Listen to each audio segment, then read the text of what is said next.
Olá. A intervenção de partida será dada por Amado Casimiro, a quem desejo boa noite e boas-vindas aqui ao espaço de conversa no Noite Informativa, neste painel internacional. Casimiro, que leitura é que se pode fazer para já deste predisposto ou predisposição portanto, CDAO em tanto apoiar uma intervenção militar no Níger? Há alguns contras a esta intervenção militar. O que é que efetivamente está em jogo nesta decisão do sim ou não a uma intervenção militar? Boa noite, Mustafa. Obrigado pelo convite à STV. Quanto à questão que nos faz, que leitura nós podemos fazer acerca dessa vontade da ECOWAS ou da CEDEAO em intervir no Níger, o primeiro ponto que podemos avançar é que essa intervenção pode ser uma forma da CEDEAO limpar a sua imagem como uma instituição que ainda funciona. E por que eu considero isso? Porque nós tivemos o golpe de Estado no Mali e o golpe de Estado no Burkina Faso. E nesses dois golpes de Estado, a CDAO não fez uma intervenção para esses dois países. Então, isso demonstrou uma relativa fraqueza da CDAO, sendo uma instituição que vela pela democracia e pela manutenção dos regimes de forma constitucional, não tendo intervindo no Mali e no Burkina Faso, demonstrou essa fraqueza. Mas outro ponto que pode ser levado em consideração, e vamos sair do nível de análise regional, da instituição regional que é a ECOWAS ou CEDEAO, para o nível de análise estatal, pegando a Nigéria, que é um dos líderes regionais naquela região, a par do Senegal, vamos perceber que temos na Nigéria um novo presidente que quer garantir legitimidade. E uma das formas de garantir legitimidade, também pelo histórico de relativo fracasso por parte do exército nigeriano no combate ao Boko Haram, é ir para fora, demonstrar que Nigéria ainda é relativamente forte porque conseguiu efetuar uma intervenção militar num país estrangeiro para, nesse contexto, repor a ordem constitucionalmente interpolada pelo golpe de Estado. Então, esses dois elementos, um sobre nível regional e outro sobre nível doméstico, podem se acoplar a um terceiro elemento, que é, e esse vai se relacionar mais na ligação que existe entre o Senegal e a França, é a conjuntura internacional. A França, estando a perder espaço na África Ocidental, percebe Senegal sendo um dos seus principais aliados nessa região, e Senegal também percebe a França sendo um dos países aliados a nível internacional. Então é provável que uma das motivações do Senegal, que é pró-intervenção militar no Níger, seja de fazer essa intervenção para também demonstrar um provável alinhamento com a França. Então podemos ter esses três níveis de análise para fazer a leitura inicial do que pode motivar uma intervenção militar no Níger. Exato. Antes de sairmos portanto, da região ocidental para trazermos o caso da intervenção aqui da França e dos Estados Unidos da América, ainda na região há algumas nações que se posicionaram contra a intervenção militar. O que é que pode justificar estes países dizerem não a esta restauração da democracia, portanto, no Níger?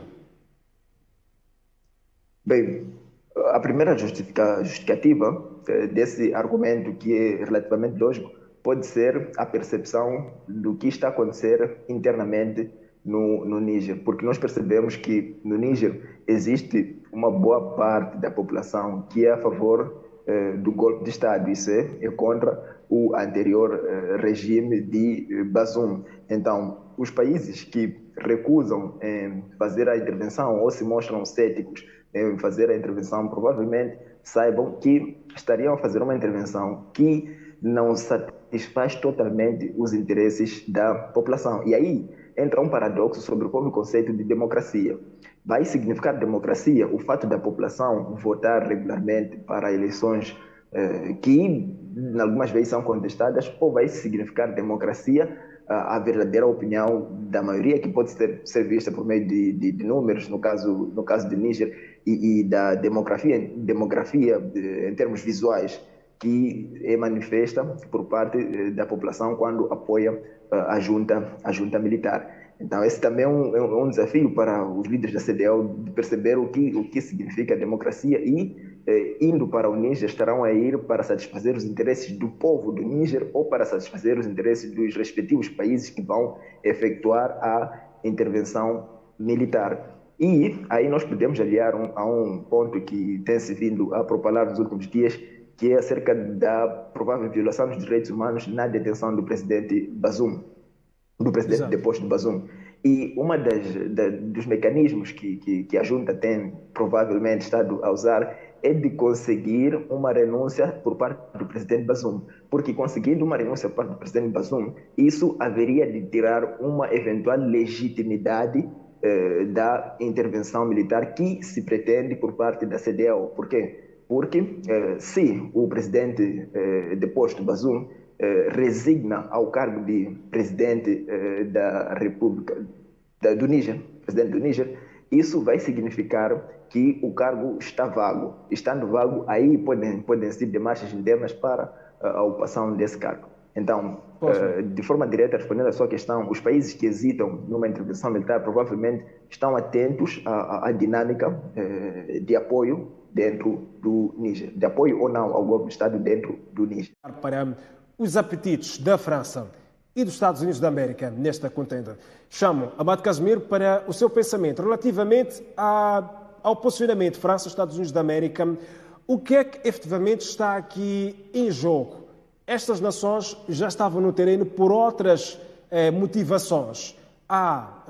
Portanto, um golpe de Estado.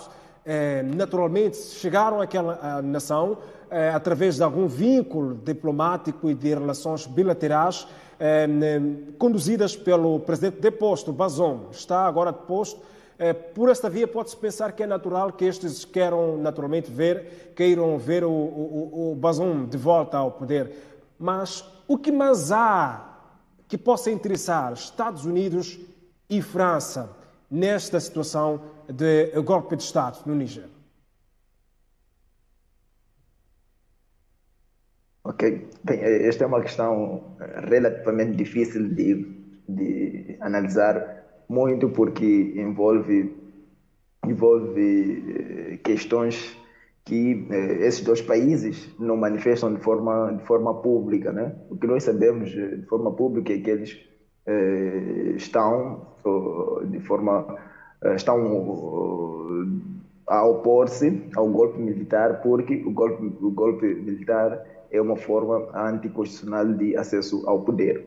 Entretanto, se nós pegarmos por cada um desses estados, podemos começar com os Estados Unidos, vamos perceber que o interesse dos Estados Unidos da América não pode ser escondido na medida em que nós tivemos há dias a vice-ministra dos Negócios Estrangeiros norte-americana, vice-secretária de Estado, o que nós podemos traduzir para vice-ministra dos Negócios Estrangeiros dos Estados Unidos da América, visitou Níger e relata-se que encontrou-se com os líderes que efetuaram o golpe militar. Entretanto, desse encontro não teve bons resultados. E não tendo bons resultados, começa-se a cogitar outras formas de fazer com que os golpistas não permaneçam no poder. Agora, por que razão? A primeira é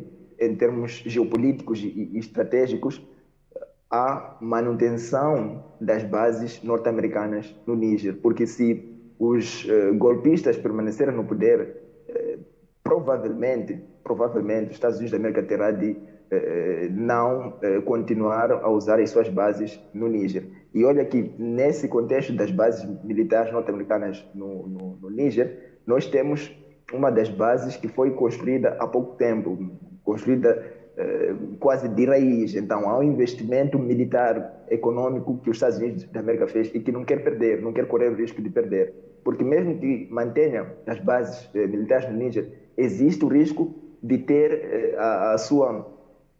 o seu funcionamento condicionado pelo novo regime que não é, já demonstrou isso, que não é favorável aos interesses de Washington nem de Paris. Quanto à França, nós percebemos que está em jogo não só a perca de espaço no Sahel e no norte da África, mas também, de forma histórica, a perca de influência sobre o continente africano, na perspectiva de continente africano francófono, porque esse golpe de Estado vai proporcionar uma inspiração também, como proporcionaram os golpes de Estado no Mali e no Burkina Faso. Esse golpe de Estado vai proporcionar uma inspiração ainda maior para os sentimentos antifranceses em África. Então, a França percebe estar a perder o que nós chamamos de soft power.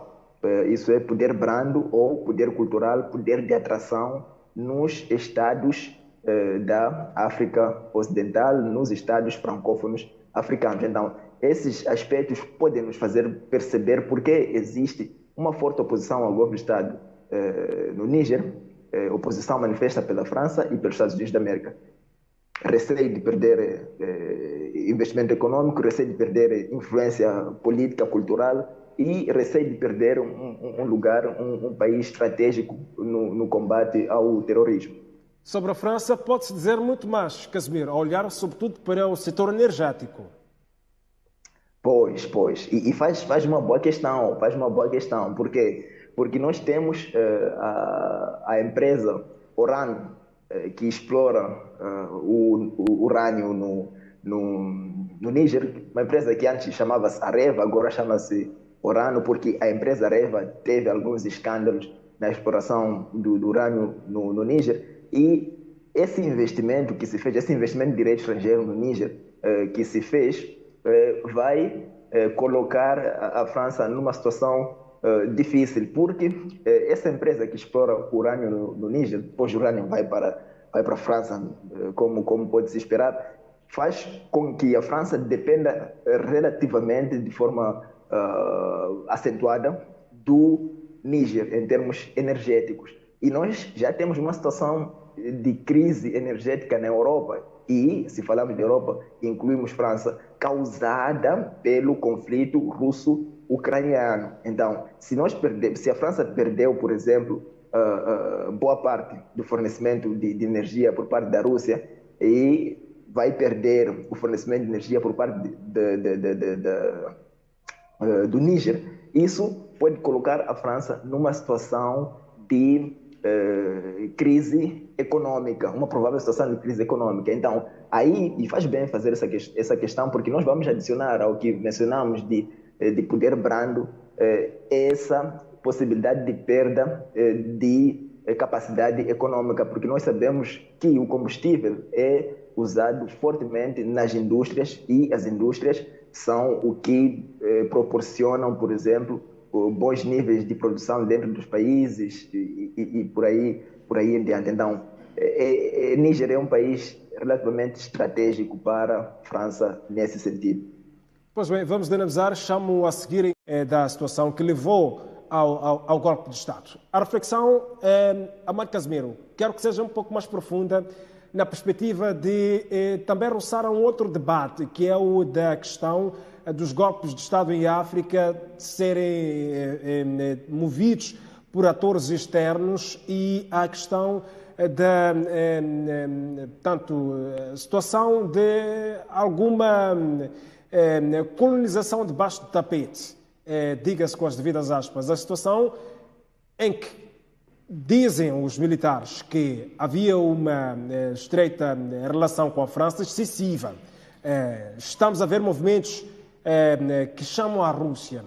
Pode-se ou não estar a abrir um cenário em que saem, portanto, da dependência de um ator para um outro ator no panorama geopolítico? Obrigado. Essa é uma questão relativamente sensível, porque a minha resposta pode colocar algumas opiniões, principalmente dos que defendem a aliança com um ou outro ator, sendo um ou outro ator Ocidente ou Rússia e China, chocados, porque eu percebo que essa contínua dicotomia entre aliar-se ao Ocidente ou aliar-se à Rússia e China ou China coloca os Estados africanos numa posição de contínua e permanente vulnerabilidade face a esses atores. Por quê? Porque nós estamos a perceber que os golpes de Estado na África são uma espécie de troca de um dominador no país para outro dominador. E um dominador, frequentemente sendo o Ocidente, para outro dominador que atualmente tem sido a Rússia. E isso pouco satisfaz o interesse dos Estados africanos, porque esses países, Rússia, França, Estados Unidos, China, estão à procura de satisfação dos seus próprios interesses primeiro, e só depois, e eventualmente, é que vão procurar satisfazer os interesses dos países africanos. Agora, existe um ponto interessante quando nós colocamos esses países em perspectiva, é de também reconhecermos que a forma de cooperação, a forma de apoio que esses países dão é diferente. Por exemplo, os países ocidentais, quando vêm para a África, vêm com um conjunto de condicionalismos que acaba asfixiando aquilo que são as vontades africanas. Isso é, se eles, por exemplo, procuram fazer projetos de desenvolvimento, procuram fazer apoio programático ao orçamento do Estado, vão incluir dentro dos condicionalismos reformas estruturais na educação, reformas estruturais na saúde e mesmo na sociedade, com projetos de diversidade em termos de gênero e por aí em diante. Então, esses aspectos, por vezes, chocam com a vontade dos países africanos. E porque Rússia, China, Turquia, por exemplo, não impõem esses condicionamentos para os países africanos. Os países africanos acabam principalmente nos últimos tempos, vendo esses países como abrir aspas, salvação, fechar aspas, para a dominação ocidental, porque quando a Rússia apoia e relaciona-se com países africanos, dificilmente vai impor esses condicionamentos e condicionalismos que o Ocidente, por meio dos Estados Unidos da América, da França e de outras organizações internacionais que o Ocidente domina, impõem para os países africanos. Então eu percebo que há de haver, com frequência, uma troca de um aliado para outro por causa dessas pequenas, algumas vezes e por vezes grandes diferenças que esses dois polos de poder internacional têm face à África. Exato. Há mais uma questão aqui que não respondeu, Amado. Tem que ver com o posicionamento da Rússia. O que é que a Rússia deve por hora fazer? Se há ali um achamamento com as devidas aspas. Ok. Pois, obrigado por lembrar-me. Eu julgo que o comportamento da Rússia tem sido bem prudente, porque vamos perceber que o porta-voz do Kremlin tem, de forma quase regular, um manifesto de preocupação com a situação no Níger, mas não diz o que significa preocupação por parte da Rússia. E isso deixa a Rússia numa posição politicamente confortável, porque não pode ser acusada, por exemplo, diretamente de ter influenciado o golpe de Estado, mesmo se tenha influenciado o golpe de Estado, mesmo se, ou com um grande se aí, porque muitas das vezes, quando os Estados fazem esse tipo de influências, fazem esse tipo de ações nos outros territórios, deixam uma margem para dúvida, para que não se possam imputar tais ações contra si, até que percebam ser seguro reconhecer-se aliado do novo governo em vigor. É por isso que a Rússia até agora ainda não disse que reconhece de forma formal e completa os golpistas, mas a condenação também não é efetiva. A Rússia está numa posição quase de neutralidade, porque apenas manifesta preocupação e diz que uma intervenção no Níger vai criar desestabilidade no Níger e desestabilidade regional. Esse é um discurso clássico para dizer que eu ainda não sei como me posicionar, estou à espera de ver qual vai ser o poder que vai se efetivar no Níger para depois eu dizer, ok, reconheço esse poder e daí ter boas relações com o mesmo. Agora, esse comportamento da Rússia é relativamente estratégico, porque se olhar para o comportamento da França e dos Estados Unidos, que já a priori demonstraram qual é o lado em que eles estão aliados, a se mantiver assim a situação no Níger, Estados Unidos e França não vão ter boas relações com o Níger. E aí eu posso arriscar, e nós aqui estamos no processo de arriscar quando emitimos essas opiniões sobre aspectos que Exato. não temos total domínio, em termos contextuais, mas temos instrumentos de análise. Eu posso arriscar e considerar que a situação, a continuar assim, os golpistas vão aliar-se à Rússia e não aos Estados Unidos da América ou à França, porque a Rússia até agora está a demonstrar que está mais próximo dos golpistas do que do presidente Bazoum. Exato. Pois bem, Amado Casimiro, é tudo que tínhamos a colocar neste painel internacional. Obrigado pela sua participação. Agradeço também a intervenção de